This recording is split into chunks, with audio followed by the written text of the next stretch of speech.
"Mom, we've decided this house is ours now." Iola's words still hung in the air as I felt my heart quicken. Not from nervousness, but from a strange calm I immediately recognized. It was the same feeling I had 30 years ago when I found out my husband had gambled away our savings to his brother-in-law without my knowledge. The same calculated coldness that helped me survive decades as the woman who handled everything, who took care of everyone, who always put others' needs before her own. Only this time, at 70, I wasn't going to take anything silently anymore. Porter Caldwell, the real estate agent, stood in my entryway, eyes wide and a folder full of documents in hand. He had arrived promptly at 10 a.m., just as we'd arranged that morning via WhatsApp. I had confirmed the appointment from the hair salon while Zelma, my longtime friend, was doing my hair. Everything was perfectly planned to show the house, finalize the sale, and begin my new life in that modern apartment I'd seen downtown. A place just for me, with a view of the city park, where I could finally wake up every morning and only think about what I wanted to do. But there they sat, Iola and Sterling, my daughter and son-in-law, on my sofa, as if it were the most normal thing in the world. Their suitcases were stacked against the living room wall, and I could see they had moved some of my furniture to make space for their belongings. Sterling wore one of the shirts I'd given him for his birthday last year and was eating from a plate I instantly recognized. It was my good china, which I only used for special occasions. Iola, meanwhile, had freshly washed hair and was made up as if she'd just come from an important meeting. She smiled at me with that smile I knew all too well, the same one she'd put on as a child when she'd been up to no good and hoped I'd forgive her without question. Porter looked at me, awaiting an explanation. He was a young man, about 40, well-dressed and professional. We had discussed the details of the sale for weeks. He had checked all the property documents. He had photographed every corner of the house for the listing. He had treated me with the respect a woman my age deserves when making her own financial decisions.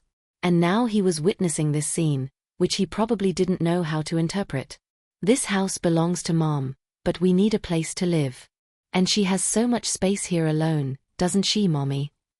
Iola's voice was saccharine, manipulatively sweet, as if explaining the obvious to a small child. Sterling nodded from the sofa, without stopping his chewing, as if his presence were the most natural thing in the world. As if I hadn't planned this sale for months, as if my decisions didn't matter at all. I felt a familiar pang in my stomach. That feeling I knew all too well after decades as a mother who always gave in, who always found a way to accommodate everyone's needs. But something had changed within me during these past months of widowhood. Something that had begun the day I realized that, for the first time in 50 years, I could make decisions thinking only of myself, that I could wake up in the morning and ask myself what I wanted for breakfast, without considering anyone else's taste, that I could choose what show to watch on TV, what music to listen to, when to go to bed. "Mrs. Adler, I believe there's a misunderstanding here," Porter said, his voice polite but clearly uncomfortable. "We had agreed to show the property today to finalize the sale with the buyer who is coming tomorrow. The papers are ready."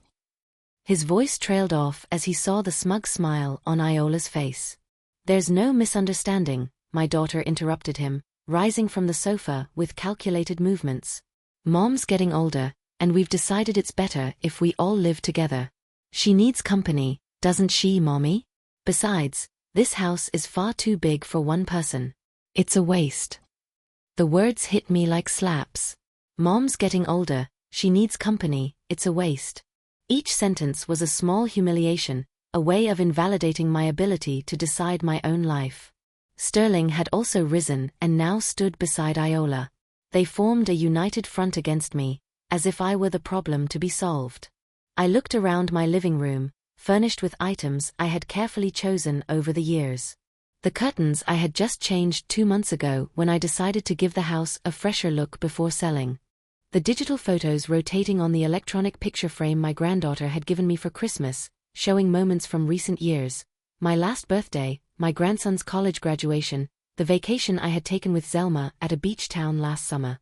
A full, active, independent life. A life they had just decided no longer belonged to me.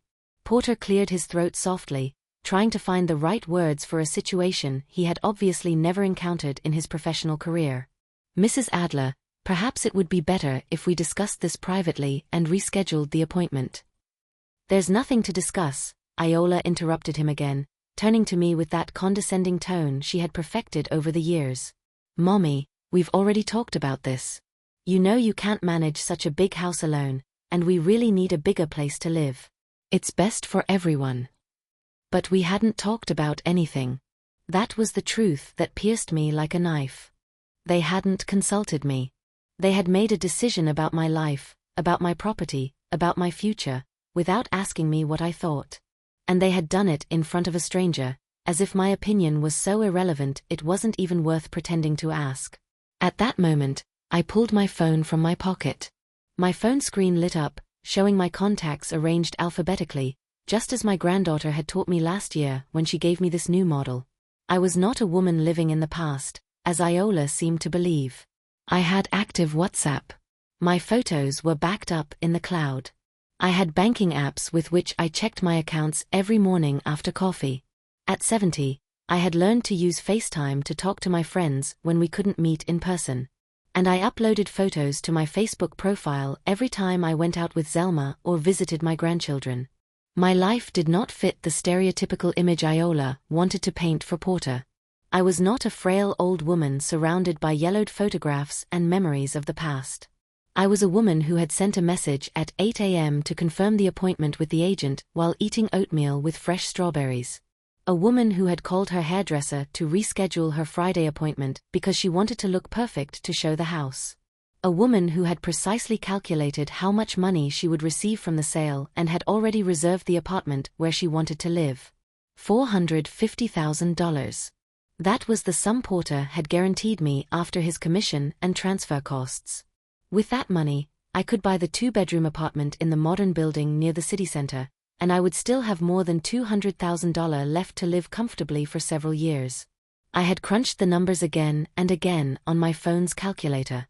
I could pay the building fees, have money for my outings with friends, for my grandchildren's birthday gifts, for those small indulgences I had never allowed myself during all the years I was married. For decades, I had been the wife who discussed every expense with her husband. The mother who sacrificed her desires for the needs of her children. The grandmother who always had open doors for anyone who needed a place to stay. But after the funeral, after months of mourning, something had changed. It wasn't a dramatic revelation. It was more like a gradual awakening from a very long dream. It started with small things. The first morning I made coffee just for myself, in the exact amount I wanted, without calculating for anyone else. The first time I ordered Chinese food, simply because I felt like it, without wondering if anyone else would like it. The first time I changed the channel in the middle of a soap opera because I preferred to watch the news. The first time I walked in the park without telling anyone, simply because I wanted to feel the fresh air on my face. Zelma had been a witness to this transformation. My friend for over 40 years, who had been widowed 2 years before me and lived in a beautiful apartment overlooking the bay. Zelma, who had sold her family home 6 months after her husband's funeral and never regretted it. Zelma, who had accompanied me in my apartment search these past weeks, who was with me when I made the final decision to sell. "You have the right to live for yourself, Gussie," she had told me as we drank coffee on her terrace last week. "You've raised your children. You've been a wife for decades. Now it's your turn to decide how you want to spend the time you have left." And she had been right. That's why I had contacted Porter. That's why I had put the house up for sale. That's why I had dreamed of waking up every morning in a place that was entirely my own. But Iola had never understood that. For her, I was still the mother of old, the problem solver, the one who made space, who found ways to accommodate everyone's needs. When she lost her job last year, I helped her with money so she could pay her rent for 3 months. When Sterling needed money to repair his car, I took the money from my savings without hesitation. When they wanted to go on vacation but didn't have a budget, I gave them the money I had saved to redecorate my bedroom. And now they were here in my living room, acting as if my house was their natural right, as if my decisions were suggestions they could ignore whenever it suited them, as if 70 years of making responsible decisions hadn't earned me the right to make this decision too. Porter still stood uncomfortably in the doorway. I knew him well enough from our phone conversations to know that he was a serious professional, accustomed to dealing with people who knew what they wanted. I had told him about my plans, about the apartment I had chosen, about how excited I was to start this new phase of my life. He had admired my determination. He had treated me as the capable woman I was. "Mommy, put the phone away," Iola said in a tone that immediately reminded me of her teenage years, when she tried to control situations with feigned authority. "We've already told you that you don't have to sell the house. We'll stay here with you, and it will be better for everyone. You won't be alone, and we'll have the space we need." Sterling nodded from his place on the sofa, like a constant echo of his wife. "That's the most sensible thing, Mrs. Adler. That way, you don't have to worry about moving or getting used to a new place. At your age, it's better not to make drastic changes." At your age. Another sentence that hit me like a slap. As if at 70, my brain had stopped working. As if the experience of 7 decades of life had made me less capable of making decisions instead of wiser. As if the years had taken away my right to choose where I lived and how I spent my days. I felt anger rise in my throat, but I also felt something else. A cold, calculated clarity. The same feeling I'd had when I decided it was time to sell the house. The same determination that had led me to research apartments, contact Porter, plan every detail of this new life I wanted to build. Iola and Sterling had made a mistake, a very big mistake. They had assumed they could manipulate me as always, that they could make decisions about my life without consequences. They had believed I was still the same woman who gave in to family pressure, who sought harmony at any cost. But they were wrong. As I held my phone, memories flooded back in a blur. The last 6 months had been full of signs I had tried to ignore, hoping it was just a rough patch in my relationship with my daughter. But now, as I saw the smug satisfaction on her face as she claimed my house for herself, I understood it hadn't been a coincidence. It was a plan. It all started after the funeral, when Iola began visiting more frequently. At first, I thought it was affection, that she was concerned for my well-being during my grief. She would come on Sundays after church, sometimes bringing prepared lunch, sitting with me in front of the TV. But gradually, the tone of the conversations changed. "Mommy, this house is far too big for you alone," she had told me one afternoon while inspecting the rooms as if she were an appraiser. "And the maintenance costs must be enormous. The garden needs work, the pipes are old, the roof will need repairs soon." It was true the house required upkeep. But I had enough savings to cover those costs. I had been careful with money my entire married life. But Iola persisted. "You should consider moving to something smaller, more manageable. Sterling and I could help you find a nice place, maybe near us, so we could visit you more often." Her suggestions sounded considerate, full of filial love, but something about her persistence bothered me, as if she had already made the decision for me and was just waiting for me to accept it. The visits became more frequent. Sterling began accompanying her, and I noticed that both looked at my house with different eyes. He commented on the space in the garage, how roomy the kitchen was. She constantly mentioned how convenient a garden would be for family gatherings. They spoke of my house as if it were already theirs, using a future tense that included them living here. When I finally told them about my decision to sell, their reaction was immediate and fierce. "You can't do this without asking us," Iola had screamed, losing her usual sweet composure. "This house is family heritage. I grew up here. My memories are here. You have no right to sell it to strangers." I was stunned by her response. The house had been in my name since my husband, Garland, died. I had paid off the mortgage for years with my work as a secretary at Dr. Smith's office. I had maintained the garden, paid for repairs, taken care of every detail. But for Iola, none of that mattered. In her mind, the house was her inheritance, as if I were already dead. Sterling had been more calculating. "Mrs. Adler, we understand you want to make changes, but selling the house is very drastic. Why don't you consider renting it out? We could handle that process for you, find good tenants, collect the rent. You could move to a smaller apartment and have additional monthly income." For a moment, the idea seemed reasonable, but then Zelma asked me the right questions. Who would really manage that money? Who would make decisions about the tenants? Who would deal with repairs and problems? The answer was obvious. Them. I would become a nominal owner while they controlled my property and probably a large part of the income. It was Zelma who suggested I act quickly. Gussie, if you really want to sell, do it now. The more time you give them to manipulate you, the harder it will be. And be careful with the house papers. Make sure they're in a safe place. That seemed like an exaggerated precaution at the time, but on her advice, I kept all my important papers in a safe deposit box. This caution proved prophetic. 2 weeks later, when I returned from my aqua aerobics class at the community center, I found Iola in my bedroom, rummaging through my drawers.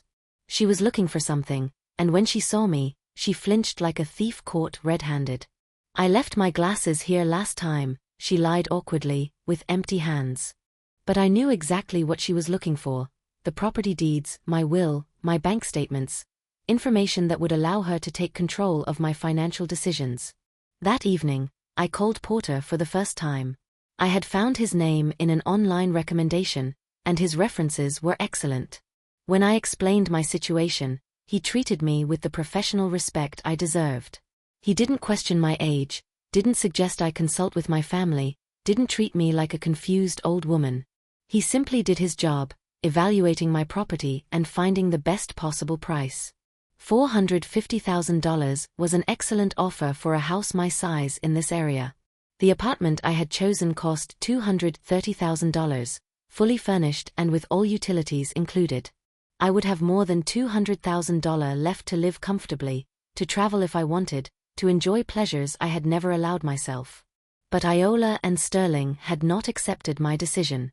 Their visits became more aggressive, more demanding. They constantly pressured me to change my mind. They made me feel guilty for wanting to have my own life. And when they realized I wouldn't give in, they decided to act directly. They had moved in without my permission. They had brought their belongings into my house. They had decided they would live here with or without my consent. And they had decided to make this announcement in front of Porter, in front of a stranger, so I couldn't react with the force I felt inside. But they had miscalculated, very badly miscalculated, because I was no longer the woman who silently swallowed humiliations. I was no longer the mother who sacrificed her wishes to maintain family peace. I was no longer the vulnerable widow who needed others to make decisions for her. I was Gussie Adler, 70 years old, and I had made a decision, and no one, absolutely no one, would change that decision for me. My fingers moved across the phone screen with the precision I had developed over months of practice. I found the contact I was looking for and pressed the call button. The first ring echoed through the tense silence of my living room, as Iola looked at me with growing concern. On the second ring, Zelma's familiar voice answered from the other end of the line. "Gussie, how did the appointment with the agent go?"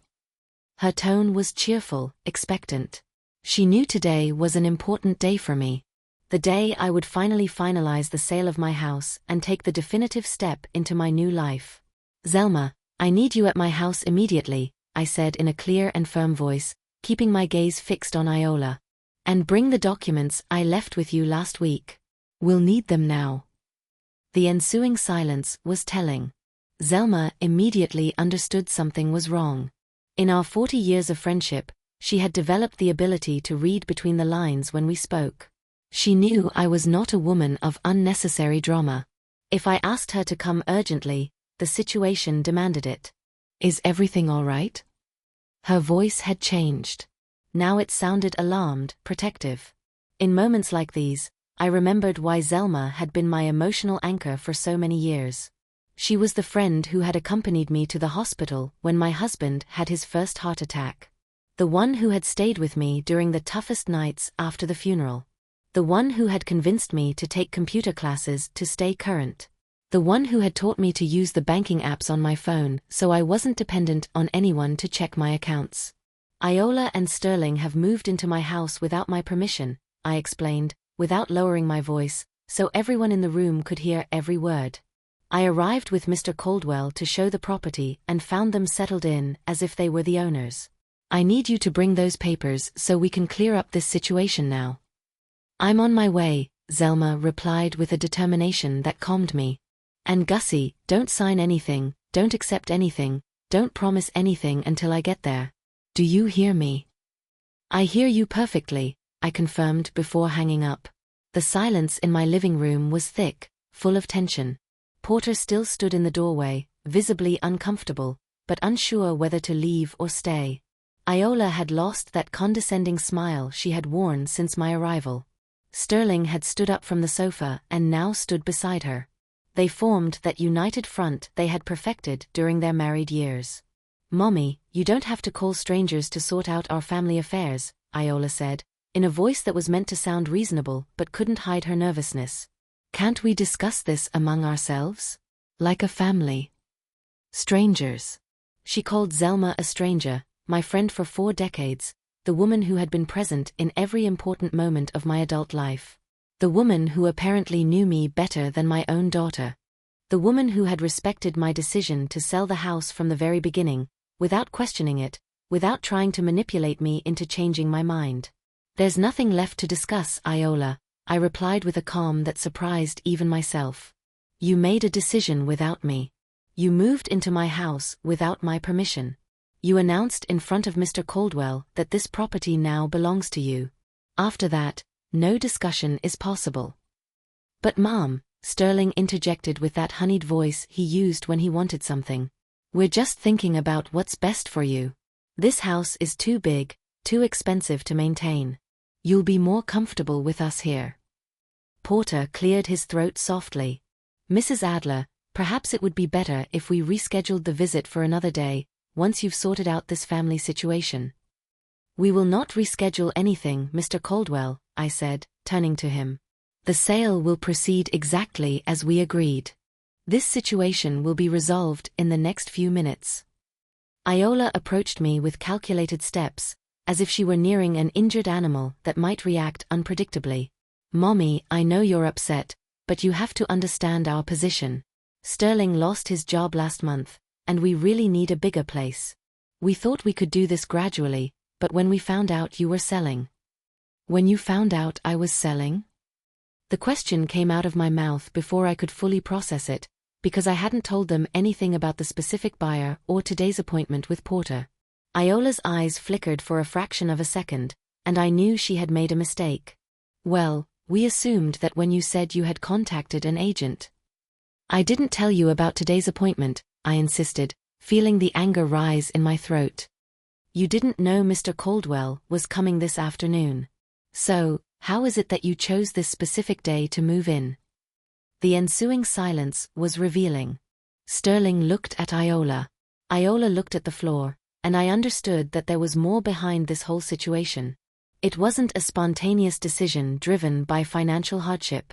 It was something planned, calculated. Porter cleared his throat again. "Mrs. Adler, I put the sale listing online a week ago. It's on several real estate portals. Anyone could have seen it." The truth hit me like a hammer. They had been monitoring the sale of my house online. They had seen the listing. They had calculated the timing. They had planned this invasion to sabotage the transaction. It wasn't filial love or concern for my well-being. It was pure greed, disguised as family care. $450,000. That was the sum listed in Porter's advertisement. Enough money to solve many financial problems. Enough money to tempt a daughter who saw her mother as an obstacle between herself and a more comfortable life. "You saw the sale price online, didn't you?" I asked directly, without mincing words. "That's why you decided to move in today, because you knew that if I sold the house, you would lose access to that $450,000. "Mommy, it's not about the money," Iola protested, but her voice sounded hollow, unconvincing. "Of course it's about the money," I interrupted her. "It's about you seeing this house, my house, as your inheritance, as if I were already dead and just an obstacle to be managed until you could take control of what you consider your property." The sound of a car pulling up outside my house interrupted the tense exchange. Through the window, I could see Zelma's station wagon. My reinforcement had arrived. Zelma walked to the door with the determination of a general entering battle. I knew her well enough to know she had used the driving time to mentally prepare for what she would find. In her hands, she held a black leather briefcase that I immediately recognized. In it, she kept all the important documents I had entrusted to her the previous week, including copies of my will, the property deeds, and something else Iola and Sterling didn't yet know existed. "Good afternoon," she said upon entering, politely greeting Porter before directing a cold look at my daughter and son-in-law. "I'm Zelma Miller, a retired attorney and a friend of Mrs. Adler. I understand there's a situation that requires legal clarification." The effect of her words was immediate. Iola visibly paled, and Sterling took a step back as if he had received a physical blow. Neither of them knew that Zelma had practiced law for 30 years before retiring. To them, she was simply my older friend, the lady who accompanied me to the hairdresser and with whom I drank coffee on Sundays. Zelma opened her briefcase with precise movements and pulled out several documents. Mr. Keltwell, I presume jure the real estate agent. Do you have any problem with proceeding with the sale process as planned? Porter looked alternately at Zelma, at me, and then at Iola and Sterling. Not at all, ma'am. All the papers are in order. The buyer has approved the financing, and Mrs. Adler has proven perfectly capable of making decisions about her property. Excellent, Zelma replied. Then let's proceed. Gussie, could you please confirm your decision to sell this property verbally in front of everyone present? I confirm my decision to sell this house for the agreed price of $450,000, I said in a clear and firm voice. This is my property. It is in my name, and I have every legal right to sell it to whomever I wish. Mommy, please, Iola protested, but Zelma interrupted her with a wave of her hand. Miss Iola, you must understand something very important. Your mother is a 70-year-old woman who is fully mentally and legally competent. She needs neither your permission nor your consent nor your agreement to make decisions about her own property. And what you have done today constitutes trespassing. Sterling stepped forward. We're family, we have rights. No, you don't, Zelma cut him off with professional authority. Being family does not give you rights to another person's property, and moving into a house that doesn't belong to you without permission is a criminal offense, regardless of your family relationship to the owner. But the house will be ours when Mom, Iola began to say, but stopped abruptly as she realized what she was revealing. When I what? I asked, though I already knew the answer. When I die, is that what you're waiting for, Iola? The ensuing silence was deafening. Iola had shown her true intentions without realizing it. To her, I was a temporary obstacle between her and the inheritance she believed she deserved. My life, my decisions, my wishes, all secondary to her future plans for my property. Zelma pulled another document from her briefcase. Gussie, could you explain to your daughter and son-in-law what you signed at my office last week? I felt a cold satisfaction as I saw the confusion on their faces. The previous week, on Zelma's advice, I had updated my will and made a very significant change. I signed a new will, I announced calmly. In it, I stipulate that all my assets, including the money from the sale of this house, will be donated to the non-profit organization Doctors Without Borders upon my death. I have also included a specific clause that excludes descendants from any inheritance if they have attempted to take control of my property while I was still alive. The effect of my words was devastating. Iola staggered as if she had received a physical blow. Sterling fell heavily onto the worn sofa, mouth agape. For months, they had planned and manipulated, believing they would eventually get this house and everything it represented financially. And they had just discovered that their actions had achieved precisely the opposite. That can't be legal, Iola stammered. You can't disinherit your own daughter. Of course she can, Zelma confirmed. In this country, any sane person has the absolute right to decide what happens to their assets. And your behavior today has clearly demonstrated why Gussie made this decision. But Mom, my whole life, I thought. Sterling and I planned. Iola looked desperate, as if she had just woken from a dream and discovered she had been living in a fantasy. You planned on property that was never yours, I said with a calm that surprised me. You made decisions about my life as if I were already dead. You treated me like an obstacle instead of your mother. Porter cleared his throat softly. Ladies and gentlemen, may we proceed with the sale? The buyer expects to confirm the transaction tomorrow morning. Absolutely, Zelma replied. Gussie, is there anything else you need to clarify before we proceed? I looked at my daughter and son-in-law, who sat like two punished children on my sofa. A part of me felt pity for them. They had gambled everything on an inheritance they took for granted and had lost. But a larger part of me felt relief. Finally, I had taken control of my own life.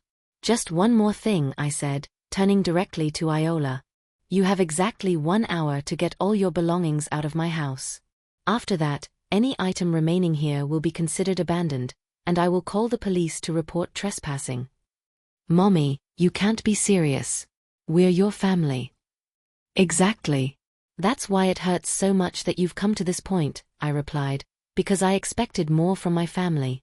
I expected respect, consideration, genuine love. Instead, I received manipulation, selfish disregard for my decisions. Zelma closed her briefcase with a definitive click. The hour begins now, she announced, glancing at her watch. It's 3:45 p.m. By 4:45 p.m., any item remaining in this house will be removed by the authorities. It was final. There was no turning back. For the first time in 70 years, I had made a decision entirely for myself, without considering the feelings of others, without trying to preserve family peace at the expense of my own dignity. And it felt liberating. The following hour was a painful but necessary spectacle. Iola and Sterling moved like zombies through my house, packing their belongings with mechanical movements as they processed the reality of what had just happened. Every now and then, they paused to exchange urgent whispers, as if planning some counterattack. But the presence of Zelma and Porter had transformed the situation into something official, legal, irreversible. Porter had used the time to call the buyer and confirm that the sale was proceeding as agreed. It reassured me to know that the transaction was unaffected by the family drama. Tomorrow at 10 a.m., we would sign the final papers at his office, and by noon, I would have the $450,000, which represented my financial freedom, in my bank account. Zelma had settled at the dining table, reviewing documents and occasionally making notes in a small notebook. Her professional presence had transformed my living room into something akin to a law office, where every movement and word carried legal weight.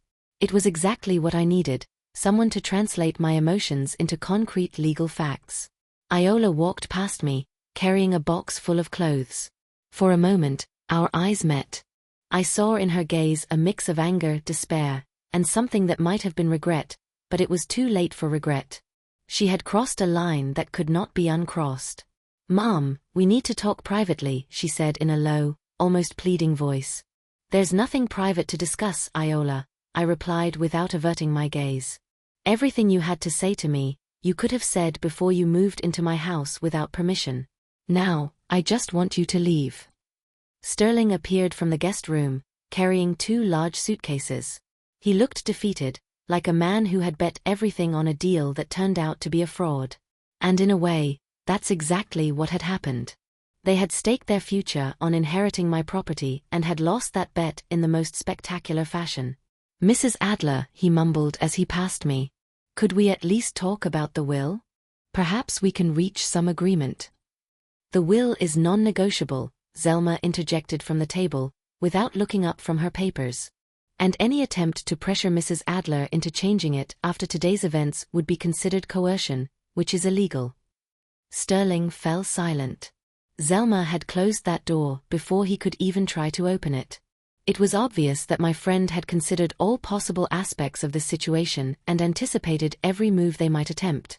Porter approached me with a professional smile. "Mrs. Adler, is it all right if I come by tomorrow at 8 a.m. for a final inspection before the signing? That's standard procedure to ensure the property is in the agreed-upon condition." "Of course, Mr. Caldwell, the house will be ready."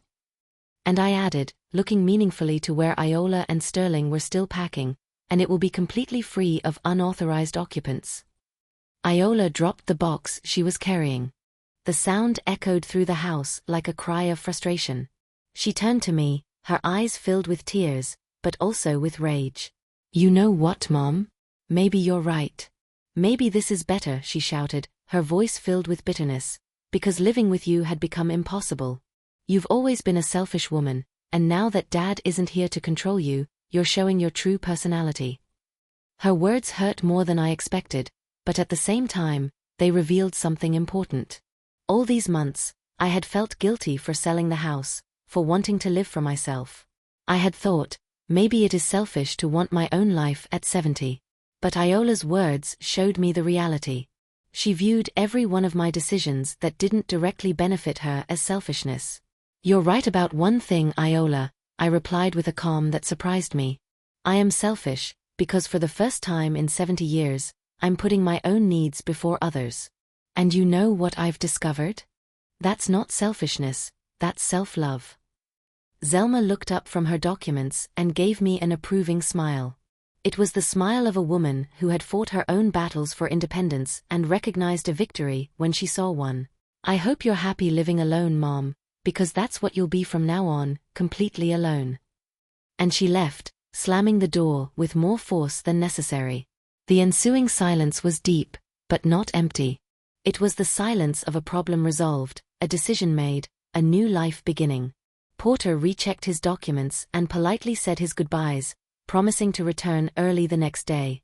Zelma continued to sit at my table, organizing papers with the efficiency of someone who had handled similar situations for decades in her legal career. "How do you feel?" she asked me when we were finally alone. I was surprised to find that I felt good, better than good. I felt truly free. For the first time in months, I didn't have to worry about Iola's unannounced visits, about her comments on my house, about her veiled suggestions about what I should do with my life. "I feel like I've reclaimed my own house," I replied honestly, "like I've reclaimed my own life." Zelma smiled and placed the last document in her briefcase. "That's exactly what you've done, Gussie. You've reclaimed your life, and now you can live it exactly how you want." She was right. For the first time in decades, no one would have a say in my decisions. No one would pressure me to do what was best for the family. No one would make me feel guilty for wanting my own happiness. It was terrifying and liberating at the same time. The next 2 days were an emotional roller coaster I hadn't expected. After Zelma left that afternoon, I was alone in my house for the first time in weeks, without the constant pressure of Iola's visits, without the tension of knowing they were planning something behind my back. The silence was calming, but it also amplified every sound: the ticking of the kitchen clock, the hum of the refrigerator, my own footsteps on the wooden floor. That night I couldn't sleep, not from regret, but from a strange mix of relief and adrenaline. I had stood up to my own daughter. I had set boundaries I never thought I'd have the courage to enforce. I had taken control of my life in a way that felt almost revolutionary. At 3 in the morning, I sat in my kitchen, drinking chamomile tea and looking at photos on my phone of the apartment that would become my new home. The apartment had 2 rooms, a modern kitchen, and most importantly, a terrace overlooking the city park where I took my morning walk 3 times a week. It was perfect for me, just the right size, without empty rooms that constantly reminded me I was living alone. It was a space designed for the life I wanted to have, not for the life others expected of me. The next morning, at precisely 8 a.m., Porter arrived for the final inspection. We meticulously went through every room, documenting the property's condition with digital photos. His professionalism impressed me. He treated the sale as what it was, a legitimate business transaction between competent adults. He didn't ask indiscreet questions about the previous day's events, didn't question my decision, didn't suggest I should reconsider anything. "Everything is perfect, Mrs. Adler," he said, putting away his camera. "The house is in excellent condition, exactly as we documented in the original contract. The transaction can proceed smoothly." We drove to his office downtown. It was a modern space with large windows overlooking the main street and green plants that created a cozy atmosphere. Porter introduced me to the buyer, a young man named Jonas Schmidt, an engineer who had been looking for his first home for months. I briefly explained that I had decided to move to a smaller apartment, and he nodded understandingly, without asking personal questions. The papers lay in perfect stacks on Porter's desk. Each document had yellow markers indicating where I needed to sign. I took my time reading each page, which, I noticed, positively impressed both Porter and Jonas. It was clear they weren't used to sellers my age carefully scrutinizing every legal detail. When we came to the last document, Porter handed me an elegant pen. "This is the moment, Mrs. Adler. Once you sign here, the house will officially belong to Mr. Schmidt, and you will have $450,000 transferred to your bank account. I signed my name with clear and resolute handwriting, Gussie Adler. It was my signature on the document that marked the end of an era and the beginning of a new one. Jonas signed immediately after, and Porter affixed his official seal, making everything legally binding. "Congratulations to both of you," Porter said with an honest smile. "Mrs. Adler, it has been a pleasure working with you, and Mr. Schmidt, I hope you'll be very happy in your new home." I left the office with a surreal feeling of finality. In my purse, I had the keys to my new apartment, and on my phone, I had the bank confirmation that $450,000 had just been deposited into my account. It was more money than I had ever had available in my life. Money that was entirely mine, to use as I decided. But the reality of what I had done didn't hit me until I returned to my old house to pick up my last belongings. Jonas was already there with a moving truck, and seeing strangers bringing new furniture into what had been my home for decades filled me with an unexpected melancholy. It wasn't exactly regret, but a bittersweet sense of closure. My phone rang while I was supervising the workers packing my personal items. It was a number I didn't recognize, but when I answered, the voice was unmistakably familiar. "Mom, it's me. Please don't hang up." Iola sounded different. Her voice had lost that manipulative authority she'd had at our last encounter. She sounded small, vulnerable, almost like the little girl she used to be when she'd done something wrong and hoped for forgiveness. "What do you want, Iola?" I asked, though my tone was more weary than hostile. "I want to apologize. Sterling and I were completely wrong. We had no right to move into your house without permission. We had no right to make decisions about your life, and we definitely had no right to talk to you like that." Her words sounded sincere, but also desperate. It was the kind of apology that comes when someone realizes they have permanently lost something valuable. "I appreciate the apology, Iola," I replied cautiously, "but it doesn't change what happened, and it doesn't change the decisions I made as a consequence." I know, and I'm not asking you to change the will or reverse the sale. I just wanted you to know that I realize how badly I behaved, and I'm very sorry." There was a long silence. A part of me wanted to forgive her immediately, to be the understanding mother I had always been. But a stronger part resisted, because apologies are easy when there's nothing left to gain. Apologies came after the consequences had become irreversible. "Iola, are you apologizing because you truly regret how you treated me, or because you realize you've lost the inheritance you hoped to receive?" Another prolonged silence, and in that silence, I found my answer. "I love you, Mom," she said finally. "But I guess you're right. I guess it's a bit of both." At least she was honest. It was more honesty than I had received from her in months. "I love you too, Iola. But I also love myself. And for the first time in my life, I'm choosing me." I hung up with a feeling of definitive finality. It wasn't cruelty, it was self-preservation. It was the decision of a woman who, at 70, had learned that self-love is not selfishness but survival. Moving into the apartment was surprisingly easy. I had hired a professional company that handled everything, packing my essential belongings, transporting them, and placing them in my new home according to my instructions. While the workers handled the physical aspects, I devoted myself to the emotional details of saying goodbye to the house where I had lived for 40 years. I walked through each room one last time, not with nostalgia, but with a kind of quiet gratitude. This house had been the stage for so many important moments: Iola's first words, birthday parties, Christmas dinners, the years of caring for my husband Garland during his illness. But it had also been the place where I had gradually lost my individual identity, where I had become someone's wife, someone's mother, someone's grandmother, but never simply Gussie. My new apartment was a blank slate, 2 spacious rooms, a modern kitchen with appliances that still bore their warranty labels, and that beautiful terrace overlooking the park. The furniture I had chosen was completely new, bought specifically for this space, for this new version of my life. I had inherited nothing, kept nothing out of sentimentality. Everything was a conscious decision of the woman I wanted to be from now on. The first challenge came that same evening. It was 9 p.m., and I was unpacking my books when the doorbell rang. Through the intercom, I heard a voice that chilled me to the bone. It was Sterling. Mrs. Adler, can we please talk? Just 5 minutes. My first instinct was not to answer, to pretend I wasn't home. But something in his tone made me change my mind. He sounded defeated, desperate, and a part of me needed to hear what he had to say. How did you get my address? I asked through the intercom. Zelma gave it to us. He quickly corrected himself. Well, not directly. Iola called her and explained that we wanted to apologize properly. And Zelma had agreed to give us the address, but only for one last conversation. That sounded like something Zelma would do. My friend was steadfast but fair and had probably decided that one last conversation could bring closure to the whole situation. 5 minutes, Sterling, no more. I allowed him up but kept the apartment door ajar when he arrived on the 7th floor. He looked terrible.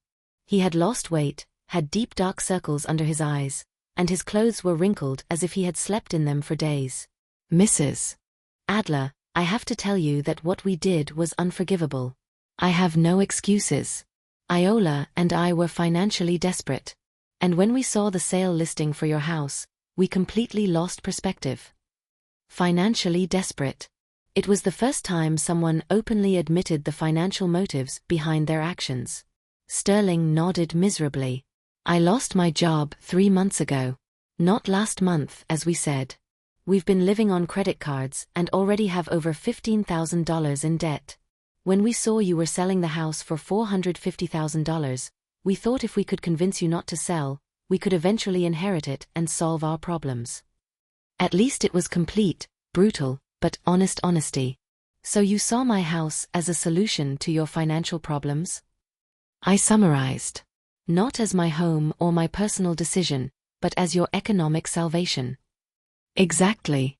And we were terribly wrong. Mrs. Adler, you helped us so much over the years, with money when we needed it, with food, with support. But instead of being grateful, we started to see that help as something you owed us, as if it were your duty to solve our problems. His words hurt because I recognized the truth in them. For years, I had been the automatic solution to Iola and Sterling's financial problems. When they needed money for the down payment on their car, I had helped from my savings. When they wanted to go on vacation but didn't have a budget, I had paid for the trip as a birthday gift. When Sterling was previously unemployed, I had paid their rent for 2 months. Without realizing it, I had created a dynamic where they expected me to be their financial safety net.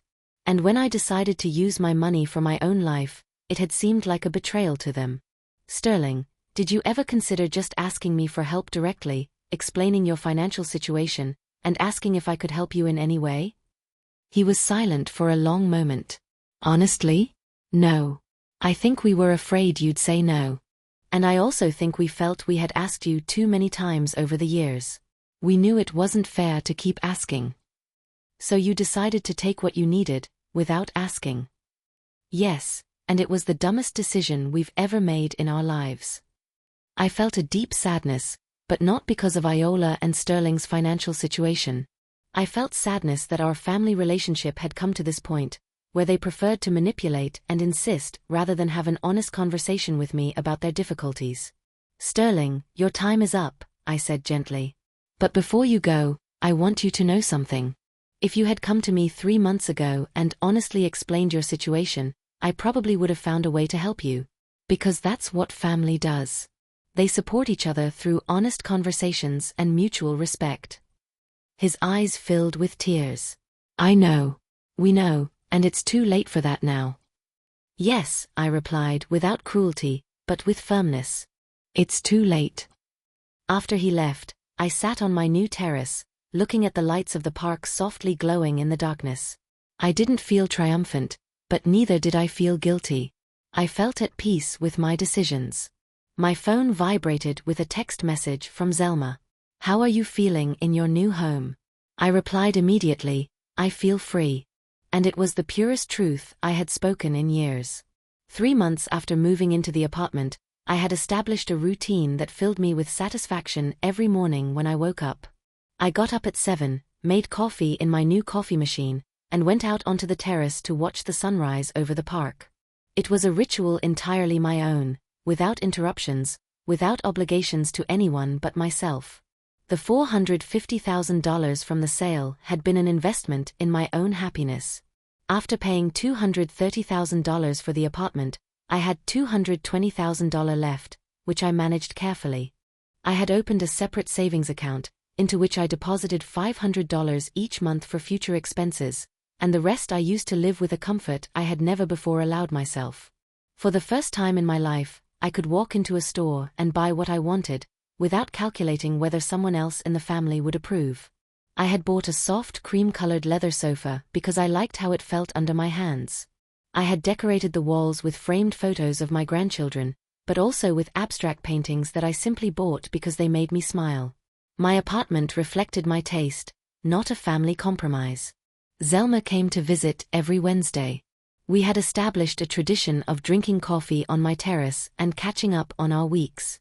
It was she who had convinced me to take painting classes at the community center, and now Tuesday afternoons were sacred to my new artistic hobby. I wasn't particularly talented, but I discovered that mixing colors on a canvas gave me a peace I hadn't experienced since childhood. Thursdays, I went to the hairdresser, not because it was necessary, but because I enjoyed the conversation with the other women and because I liked feeling put together for myself. Fridays were market day, where I bought fresh ingredients to cook exactly what I felt like. On weekends, I alternated between visiting my grandchildren and completely solitary activities, like reading in the park or watching movies on my new TV. My relationship with Iola had evolved into something that could be described as warmly distant. We spoke once a week, short, polite conversations in which we exchanged basic information about our lives. She told me about her new job at an accounting firm, a position she had found after weeks of desperate searching. Sterling had also found work at a construction company, with a lower salary than before, but enough to pay off their debts. They hadn't asked me for money again, and I hadn't offered it. It was a new boundary that we both silently respected.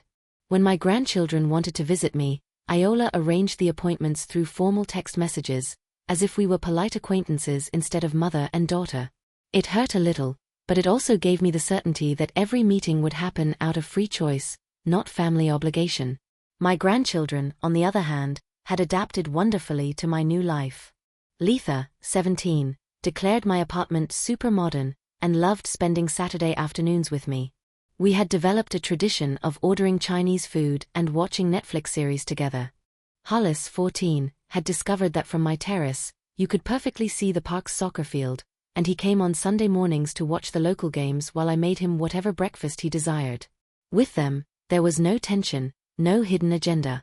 These were pure visits, motivated by genuine affection and not by economic expectations.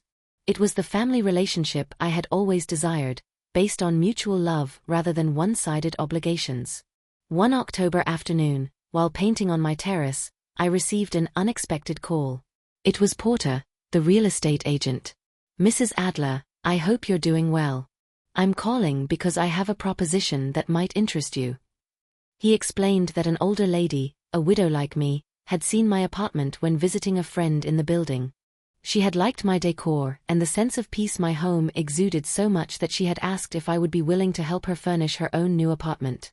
"Are you suggesting I become an interior designer?" I asked, surprised. "Not directly," Porter replied, laughing. "But perhaps you'd consider helping other women going through similar transitions as you. Women who are redesigning their lives and need help creating spaces that reflect who they want to be now." The idea immediately fascinated me. In recent months, I had discovered that I had a natural talent for creating cozy and functional spaces. More importantly, I deeply understood what it meant to start over at 70. That evening, I called Zelma to tell her about the proposal. "Gussie, that's perfect for you," she said enthusiastically. "You have the life experience, the aesthetic sensibility, and you understand what these women are going through. You could help them not only with decorating but with the entire emotional adjustment." And so began a new phase of my life, one I had never imagined. It wasn't a formal job, but rather a personal mission. I helped divorced women, widows, or simply women who had decided to live alone for the first time, create homes that were truly their own. I didn't charge much, just enough to cover my transport and material costs, but the satisfaction I derived from it was priceless. Every apartment I helped furnish was a story of transformation. Every woman who started to smile when she saw her new space was a confirmation that I had made the right decisions in my own life. One December morning, exactly 6 months after selling my house, I was drinking coffee on my terrace when my phone vibrated with a message from Letha. It was a photo of her, smiling at her high school graduation ceremony, with a message that read, "Grandma, I want to be like you when I grow up, independent and brave." I closed my eyes and felt the morning sun on my face. At 70, I had learned something I should have known all along, that caring for others should never mean stopping caring for myself, that true family love included respect for individual decisions, that it was never too late to choose one's own happiness. I opened my notes app on my phone and wrote a sentence that had been forming in my mind for weeks. Finally, after many years, I was the one who decided who I cared for. And I had decided to care for myself. I saved it as a reminder for difficult days, although I suspected there wouldn't be many more of those. For the first time in 70 years, I was living my own life, and it was beautiful. A year after selling my house, I sit in the same coffee shop where I used to meet Garland on Sundays after church. But this time, I am alone, and completely at peace with that solitude. I've come here to reflect on everything that has changed. Not just in my external life, but in my deep understanding of what it means to be a 71-year-old woman in this modern world. For decades, I believed my worth as a person lay in my willingness to sacrifice. I thought being a good mother meant always and without exception putting my children's needs before my own. I believed being a good wife meant discussing every decision, every expense, every personal desire with Garland before acting. I had been taught that women of my generation found their purpose in being useful to others, in being indispensable in the lives of those around us. But no one had taught me that there comes a point in life when this usefulness becomes a trap. No one had explained that when you spend so much time doing what others need, you can completely lose touch with who you truly are. For 50 years, I was Garland's wife, Iola's mother, Letha and Hollis's grandmother. But when had I simply been Gussie? The process of selling the house taught me something fundamental about power. All my adult life, I had believed I had no real power, that the important decisions were always made by others. My husband about finances, my daughter about how I should live my widowhood, society about what was appropriate for a woman my age. But I discovered that I had had power all along. I had just never chosen to exercise it. When I signed those sale papers, when I had $450,000 deposited into my bank account, when I furnished my apartment exactly as I wanted, I realized that power is not something you get, but something you take. And taking it doesn't make you a bad person. It makes you a complete person. The relationship with Iola taught me a painful but necessary lesson about manipulative love. For years, I interpreted her financial dependence as filial love, her constant visits as genuine concern, her opinions about my life as loving advice. But when I refused to continue being her automatic solution to all problems, when I set boundaries for my property and my money, her true nature was revealed. That doesn't mean I don't love her. I love her deeply, but now I love from a position of strength, not vulnerability. I have learned that loving someone doesn't mean allowing yourself to be disrespected, manipulated, or to have decisions made about your life without consultation. True love involves healthy boundaries, and setting those boundaries is not cruelty, it is self-respect. My new life has shown me that loneliness and being alone are two completely different things. In the first months after Garland's death, I felt deeply lonely, even when Iola and Sterling were in my house. It was the loneliness of not truly being seen, of not being valued for who I was, but for what I could provide.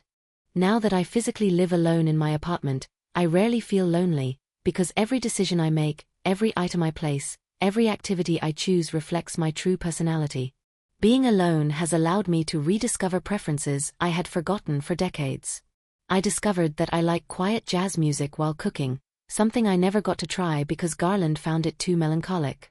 I learned that I enjoy getting up early to watch the sunrise, a pleasure I had sacrificed for years to adapt to others' schedules. I rediscovered my love for vibrant colors in decor, something I had suppressed because my family considered neutral tones appropriate. The money from the sale taught me something about financial dignity. For the first time in my life, I have money that is entirely mine, without obligation to discuss it with anyone, without expectations that I will use it to solve others' problems. Those $220,000 that remained after buying the apartment represent more than economic security. They represent autonomy, independence, the ability to make decisions based on my own desires and not the needs of others. I have learned to spend money on myself without guilt. When I bought the leather sofa I wanted, when I paid for painting classes, when I hired someone to clean my apartment once a month to have more free time, I didn't feel the need to justify these expenses to anyone. It was my money, earned from the sale of my property, and I had every right to use it for my own happiness. The work of helping other women in similar transitions has shown me that my experience is not unique. There is a whole generation of older women learning to live for themselves after living for others for decades. Women who are discovering that being 70 years old doesn't mean being invisible or irrelevant, but that it can mean finally being free from the expectations others have placed on us.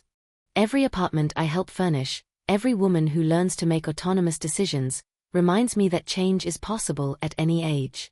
There is no point in life when it is too late to change, to set boundaries, to put one's own happiness above the convenience of others. My relationship with my grandchildren has taught me the difference between conditional and unconditional love. They love me for who I am, not for what I can give them or do for them. When Letha tells me she wants to be independent like me, when Hollis simply comes because he enjoys my company, I experience a kind of family love that is pure, without a hidden agenda, without economic expectations. The respectful distance I now maintain with Iola, though painful, has taught me that true love sometimes needs space. I cannot change her motivations or her behavior patterns, but I can control how I react to them. I have learned that I am not responsible for solving my adult children's financial or emotional problems, and that it can be more loving to allow them to fail and learn from their own mistakes than to constantly rescue them. As I reflect on this entire process, I realize that the sale of my house was only the external symbol of a much deeper inner transformation. What I really sold was the version of myself that had lived for others. What I really bought was the freedom to be authentically myself. Now, when I wake up every morning in my apartment, the first thought I have is not what does my family need from me today, but what do I want to do today? It is a quiet but powerful revolution in the way of living. At 71, I have finally learned that caring for others should never have meant stopping caring for myself.